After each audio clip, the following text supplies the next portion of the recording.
Segundo vídeo de esta sección de ¿por qué?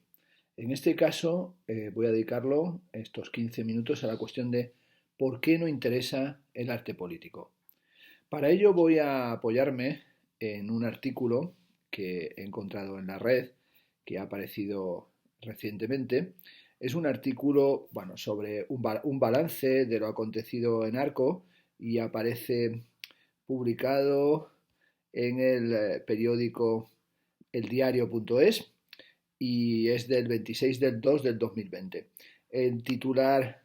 del artículo es Franco ya no es la estrella de Arco, ¿por qué el arte polémico, entre comillas, ha perdido fuelle en la feria? Bueno, hacen aquí un recorrido en el que va opinando distinta gente en torno a la obra de Rico Sakinen, que se presentaba en la galería Folkron de Helsinki, en la que se dice que Franco no fue tan malo como dicen. Es una obra que yo pude ver en la feria, bueno, correcta, que tampoco es que aporte mucho y que en el afán de los periodistas, de los medios de comunicación, para tratar de buscar la polémica que el año pasado estuvo con el Ninot de Santiago Sierra y de Eugenio Merino y el anterior con los presos políticos de Santiago Sierra, y hace un tiempo los medios de comunicación estaban extasiados con el vaso medio lleno, medio vacío de Wilfredo Prieto, pues este año parecía que no encontraban nada, que no había nada polémico y le dieron unas vueltas a esa obra en torno a Franco. Bueno, aquí van hablando una serie de críticos, de galeristas, el propio artista finlandés Rico Sakinen, pues cuenta que hizo esa obra, también que el enfado puede ser, dice, generador de reflexión, también el finlandés dice que Franco sigue muy vivo en España, lamentablemente, y que su mujer le dijo que esta obra podía enfadar tanto a los de derechas cuanto a los de izquierdas.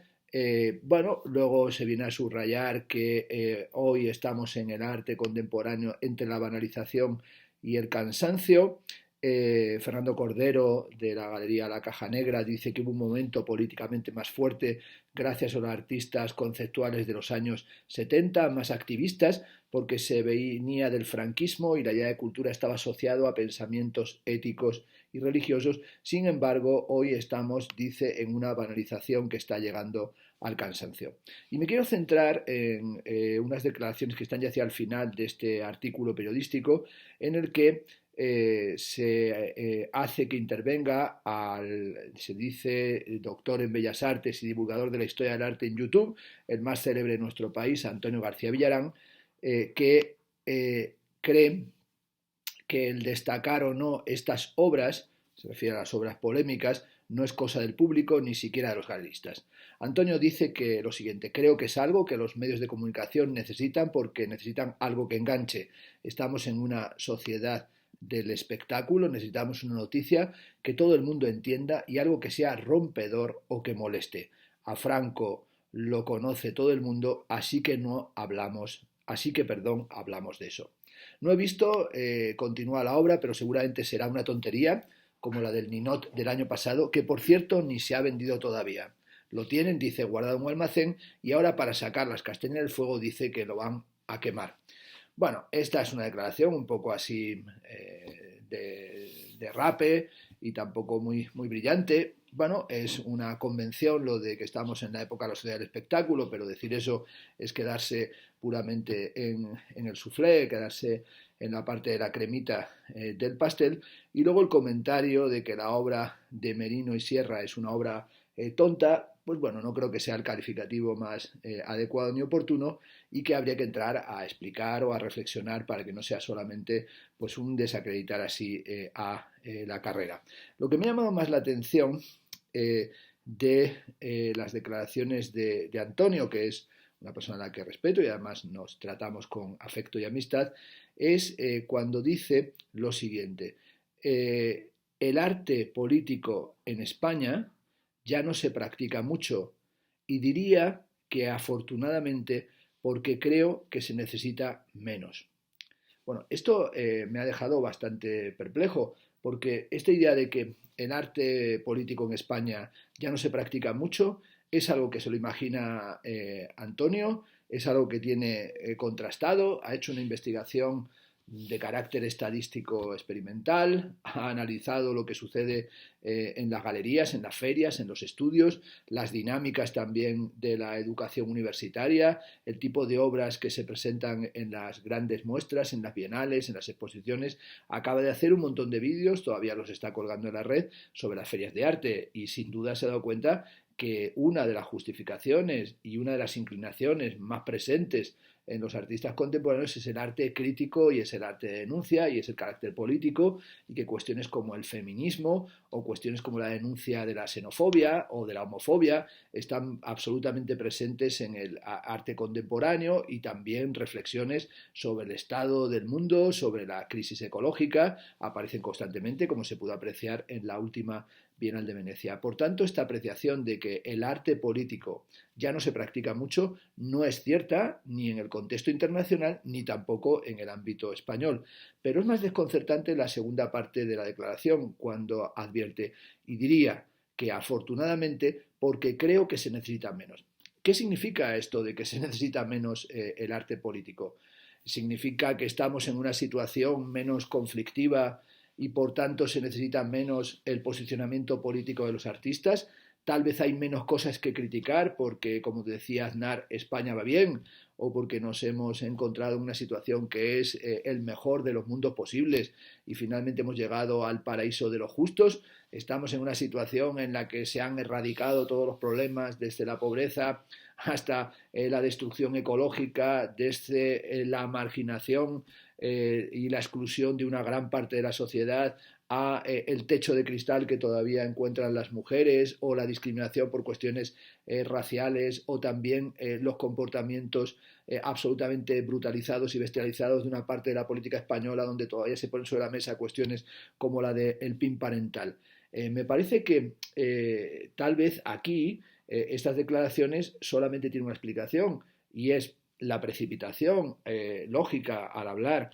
para un medio de comunicación de Antonio García Villarán, que hizo estas declaraciones sin saber que iban a ser transcritas de esta forma, o también la mala interpretación por parte del periodista que entendió que esta era la posición que tenía Antonio, porque me cuesta mucho pensar que esté tan desubicado con respecto a qué es lo que se hace en el arte en nuestro país, y también a la situación en la que se encuentra el propio país, que sin duda es mucho más importante, me parece, todavía que lo que se puede hacer en el campo simbólico y cultural. Estamos en un momento en el que sin duda es más necesario, o tan necesario como siempre lo fue,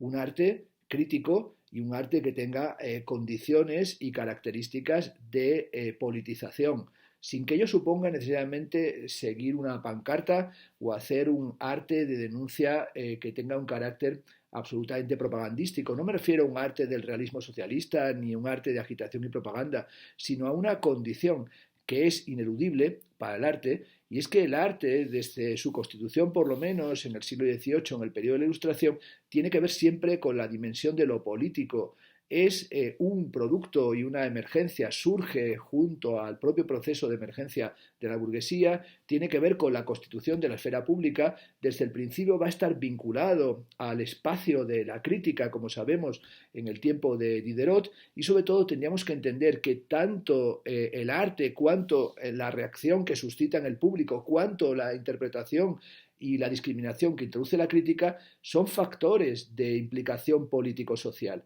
No hay otra cosa que el arte político. Incluso allí donde el arte se presenta como apolítico, es completamente político, porque en muchos momentos decir soy apolítico puede ser la forma de encubrir que uno tiene tendencias totalitarias. La cuestión fundamental sería, en vez de entregarse a lo mejor a unas declaraciones así pantanosas o totalmente superficiales en las que uno desacredita lo político, sería definir cuál es nuestra propia condición y concepción de lo político. Lo político no es meramente, como decía Carl Smith, la polémica y el antagonismo amigo y enemigo. Lo político es la constitución del propio campo de lo social, es la propia estructura, es el propio capital simbólico, es la propia discriminación y estructuración de la comunidad en la que nos encontramos, en la que nos desplegamos y vivimos. Pero habría que decir,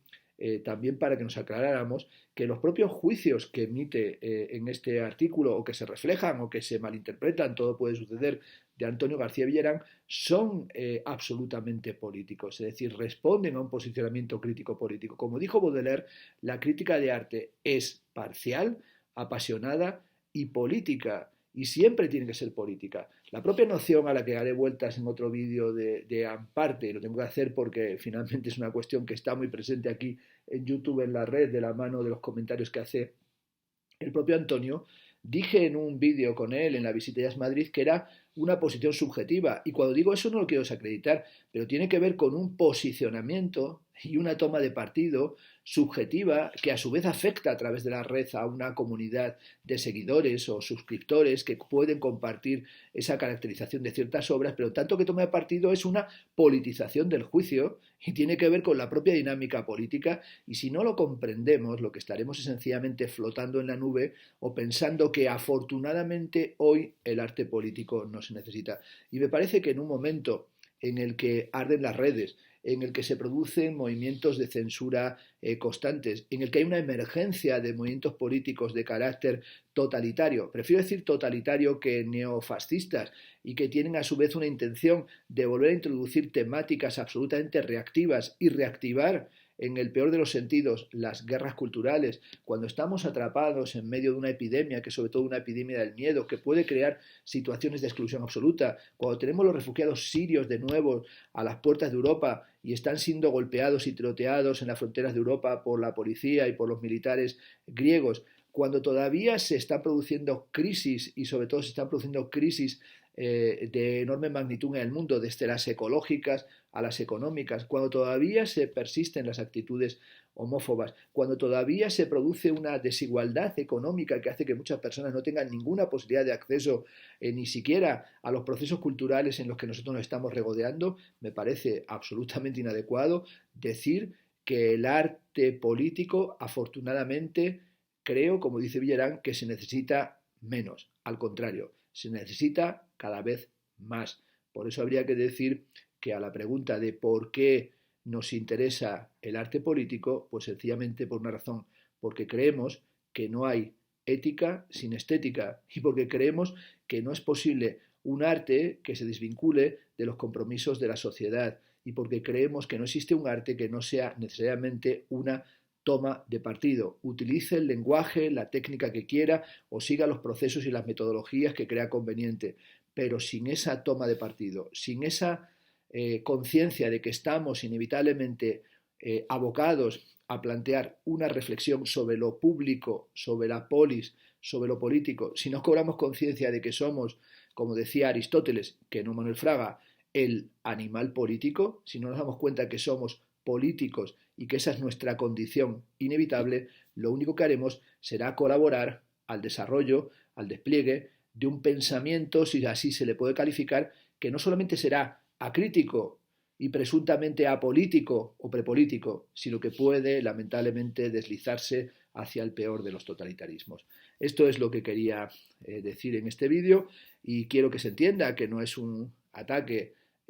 a Antonio, sino que en realidad tiene que ver con un afán de establecer una meditación en la que acaso él pueda aclararnos si lo que se dice en ese vídeo es algo que se recoge de sus declaraciones y que se tergiversa o se malinterpreta, porque me cuesta mucho pensar que él no se dé cuenta que la posición que él ahora mismo tiene en la red y que su actividad en YouTube y que la actividad que tenemos cuando hacemos públicos nuestros pensamientos y cuando convertimos nuestros gustos en juicios que establecen cualidades discriminatorias, incluso el juicio tan sencillo que él dice del mí no gustar, de que no le guste algo, esos juicios, con perdón, no son otra cosa que juicios políticos, juicios críticos, de esa crítica, insisto, que es parcial, fabuloso, apasionada, necesario y política, inevitable.